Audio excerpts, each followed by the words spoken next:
Gold, trusted gold buyers. మీరు తాకట్టు పెట్టిన బంగారాన్ని విడిపించి ఈ రోజు ఉన్న మార్కెట్ ధరకు కొనబడను. Welcome to I dream. ప్రిన్సిపాల్ని హత్య చేసిన స్టూడెంట్స్, మీరు విన్నది నిజమే. ఇది ఎక్కడో విదేశాల్లో జరిగింది కాదు, మన దేశంలో తెలంగాణ రాష్ట్రంలో జరిగింది. నమ్మకంగా లేదా? అయితే చూడండి.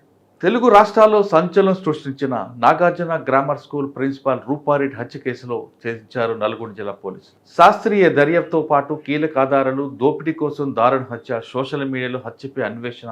ఇది 10వ తరగతి విద్యార్థుల అరెస్ట్ వెనక కథ. ఈ మొత్తం మిస్టరీ కేసును విడిపింది కేవలం బాబు అనే ఒకే ఒక మాట. కేసు వివరాలకు వెళ్తే, Nagarjuna grammar school principal Rupa Reddy దారుణ హత్యకు గురైన విషయం అందరికీ తెలిసిందే. ఈ కేసును జిల్లా ఎస్పీ శరత్ చంద్ర పవార్ సవాలుగా తీసుకుని వెంటనే దేవరకొండ డీఎస్పీకి ఒక ప్రత్యేక టీం ఏర్పాటు చేశారు. నేర స్థలాన్ని క్షుణ్ణంగా పరిశీలించి అనేక దర్యాప్తు పద్ధతులను ఉపయోగిస్తూ అన్ని కోణంలో విచారణ కొనసాగించాలని ప్రత్యేక బృందాలకి ఎస్పీ ఆదేశించారు. రోజులు గడిచాయి, కానీ ఎక్కడ కూడా ఎటువంటి క్లూ దొరకలేదు.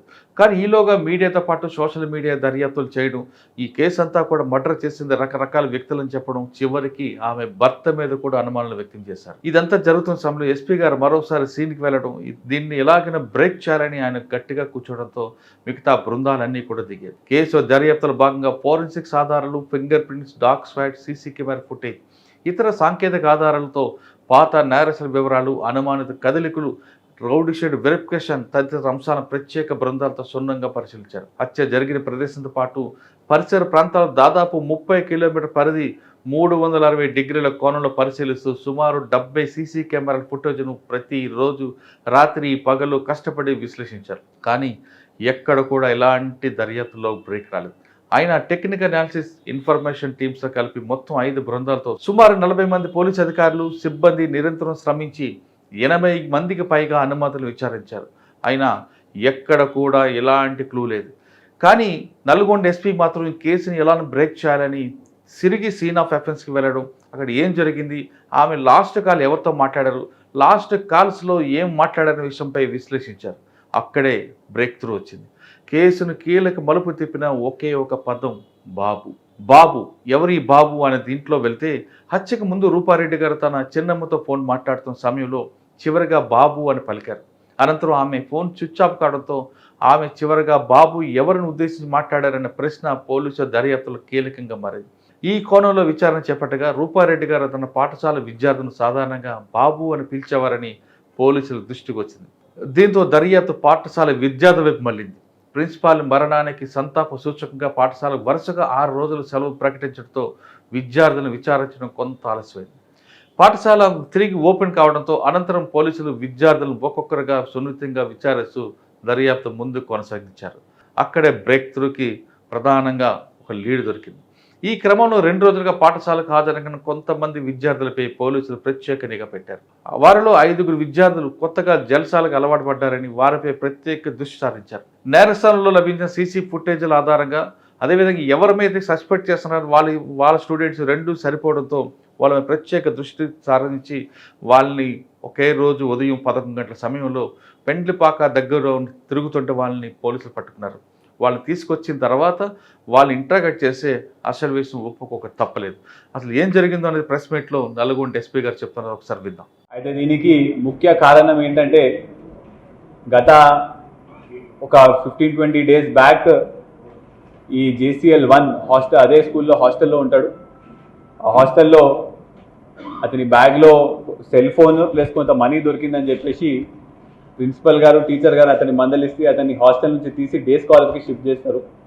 ఆ సమయంలో పేరెంట్స్ ముందు ఇతనికి తిట్లు పడడము, అదేవిధంగా ఈ అబ్బాయికి బియర్, ఆల్కహాల్ కన్స్యూమ్ చేయడం అలవాటు, అదేవిధంగా ఆ బైక్ అంటే కూడా బాగా ఆశ. ఇంకా ఇది ఉండేసరికి ఎట్టి పరిస్థితుల్లో మనము ఈ డబ్బులు సంపాదించాలి, ఏదైనా చేసి డబ్బులు సంపాదించాలని చెప్పేసి కరెక్ట్ ఈ ట్యూస్డే రోజు, అంటే 11th రోజు స్కూల్ ఫీజు కలెక్ట్ అవుతుంది కదా, ఆ రోజు ప్రిన్సిపల్ దగ్గర కంపల్సరీగా డబ్బులు ఉండే అవకాశం ఉంటుంది.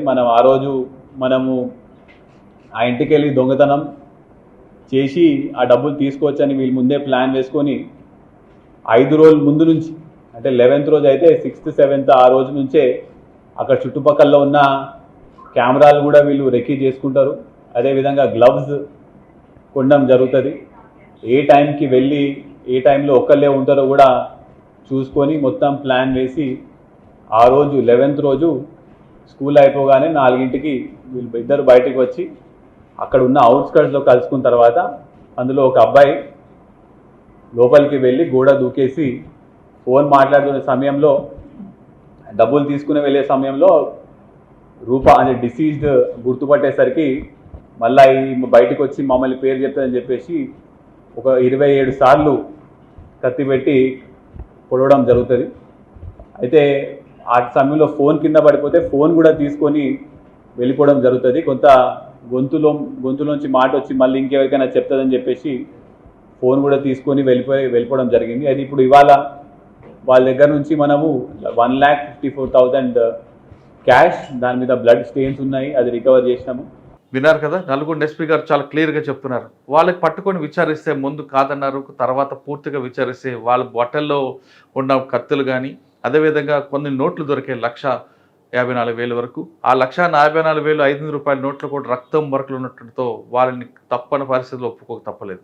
నగదు ఎక్కడ వచ్చిందని విచారించగా ప్రిన్సిపాల్ రూపారెడ్డి హత్యకు పాల్పడినట్లుగా వాళ్ళే చెప్పాల్సిన పరిస్థితి పోలీసులు కల్పించారు. దాంతో వాళ్ళిద్దరిని అరెస్ట్ చేసిన పోలీసులు వాళ్ళిద్దరు కూడా మైనర్ కాబట్టి జువైన్ హోమ్ తరలించినట్లుగా నల్గొండ ఎస్పీ చెప్తున్నారు. అసలు హత్య ఎందుకు జరిగింది, ఎందుకు చేయాల్సి వచ్చింది, ప్రిన్సిపాల్ని చంపాల్సిన అవసరం స్టూడెంట్స్కి ఎందుకు వచ్చింది, ఇది పెద్ద ప్రశ్న.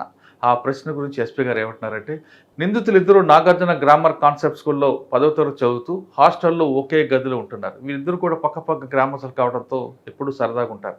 కానీ వీరు జల్సాలకు చెడు వ్యసనాలకు అలవాటు పడి హాస్టల్ గదిలో తల్లిదండ్రులకు తెలియకుండా, స్కూల్ ప్రిన్సిపాల్కి తెలియకుండా సెల్ ఫోన్ వాడుతూ సోషల్ మీడియా యూట్యూబ్లో డబ్బులు తేలికగా ఎలా సంపాదించాలని వెతుకుతున్నారనే విషయం ప్రిన్సిపాల్ తెలిసింది. ఇదంతా గతంలో జరిగింది. వీరిద్దరు హాస్టల్లో డబ్బులతో ప్రిన్సిపాల్ దొరుకుతారు.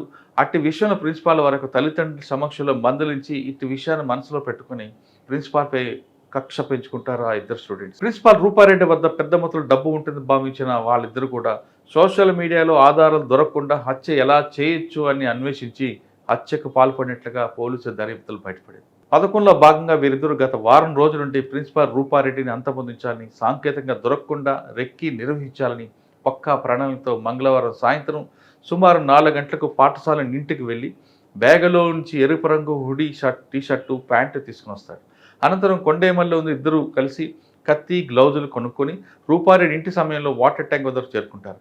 ఎవరైనా వస్తున్నారా అని ఒకరికి గమనిస్తూ మరొకరు ఇంటి వెనక భాగం నుంచి లోపలికి వెళ్తారు. అప్పటికే తెరిచి ఉన్న వంటగది ద్వారా లోపలికి ప్రవేశించిన రూపారెడ్డి కత్తిపై అత్యంత దారుణంగా హత్య చేస్తాడు అందులో ఒకడు. అనంతరం బెడ్రూమ్లోకి వెళ్ళి 2.5 lakhs ఉన్న క్యాష్ను తీసుకొని ఇంటి వెనక గోడ దూకి నిర్మానుష్య ప్రాంతం నుంచి వెళ్ళిపోతారు. కత్తి, గ్లౌజులు, సెల్ ఫోన్ చెట్ల పొదలు పడేస్తారు. కొంత దూరం వెళ్ళి బట్టలు మార్చుకొని ఎరుపు రంగు హుడీ డ్రైనేజీలో వేసి అక్కడి నుంచి వెళ్ళిపోయినట్లుగా పోలీసుల దర్యాప్తులు బయటపడింది. వాళ్ళు చెప్పిన ప్రకారం పోలీసులు నిందితుల నుంచి 1.5 లక్షల నగదు, మృతురాలి ఐఫోన్, హత్యకు ఉపయోగించిన కత్తి, చేతి గ్లౌజులు, మాస్కులు, 2 సెల్ ఫోన్లు స్వాధీనం చేసుకుంటారు. ఈ కేసును బ్రేక్ చేయడంలో Devarakonda DSP M Srinivasarao, Mallepalli CA Naveen కుమార్తో పాటు మిగతా టీం అంతా బాగా కష్టపడ్డారని ఎస్పీ వాళ్ళకి ప్రత్యేక రివార్డు కూడా ప్రకటించారు.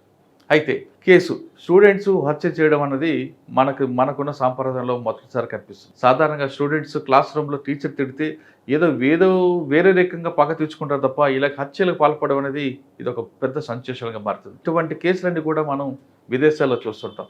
ఇది పాశ్చాత్య సాంప్రదాయం అని అనుకుంటాం, కానీ ఆ సాంప్రదాయం మనకు కూడా అంటగనిట్టుగా తెలుస్తుంది. నల్గొండలో టీచర్ చేసిన పొరపాటు కేవలం వాళ్ళు మందలించడమే ఈ హత్యకు ప్రధాన కారణం అంటున్నారు శరత్ చంద్ర పవార్. దీనికి ప్రధాన కారణం సోషల్ మీడియాలో, అదేవిధంగా వీళ్ళు చూస్తున్న యూట్యూబ్లో జరుగుతున్న కొన్ని క్రైమ్ సీన్సే దీనికి ప్రధాన కారణం అని తెలుస్తుంది.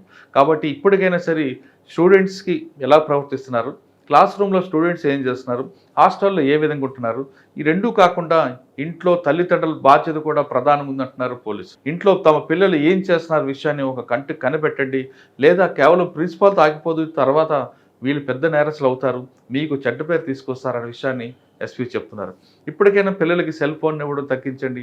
సెల్ ఫోన్ ఇచ్చినా వాళ్ళు ఏం చేస్తున్నారు, ఏ ప్లాట్ఫామ్లో ఎక్కువగా దృష్టి సారిస్తున్నారు విషయాన్ని మీరు కంటి కనిపెట్టండి. అంతేకాకుండా ఎక్కువ సోషల్ మీడియా ప్లాట్ఫామ్స్ మీద ఎక్కువ ఉంటున్న పిల్లలకి ఫోన్ ఎక్కువ టైం లేకుండా స్క్రీన్ లాక్ కూడా సిస్టమ్ పెట్టండి అంటూ ఎస్పీగా సూచిస్తున్నారు. లేదంటే ఈ పరిణామం చాలా తీవ్ర స్థాయికి వెళ్తుంది. స్టూడెంట్స్ ఈ విధంగా కాకుండా హత్యలు చేసుకొని వెళ్తే వీళ్ళు భావి పౌరులు కాదు భావి క్రిమినల్స్ అవుతారని ఎస్పీ గారు చెప్తున్నారు.